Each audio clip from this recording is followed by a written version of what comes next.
mga ka-Ronbel, makaronihong Sabado kaniyong tanan. Nami macaroni pasta sa kaban, hapit makalimtan mo na himuon na tong vegetable macaroni soup.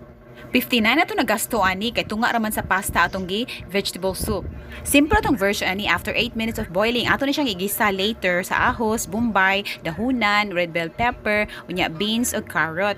Ilailaon sa ni nato ang macaroni kay derived from the ancient Greek makaria. In Italian, it's called macaroni.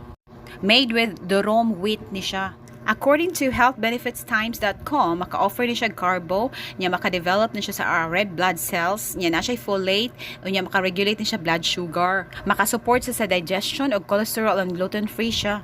Ang ubang version ay butangan siya manok niya ato lang simplihan ikay sa last part ato siyang tagakan og usa ka itlog. There are 13 ways to cook macaroni di ay niya. Pwede ra sa magbuot-buot kay imo para na ako nagbuot-buot ra ko. Among sa 13 ways di ay nga di familiar na ako ay tuna casserole, deviled egg, macaroni salad, chunky beef and pasta stew, pasta e fagioli, calandrakas ug beef sopas. Nya kamo familiar ba na ninyo? Comment down kung familiar na ninyo. Basta mao ni akong version sa vegetable macaroni soup. Happy vegetable macaroni soup lunch everyone! Mao kini Ronbel Gams.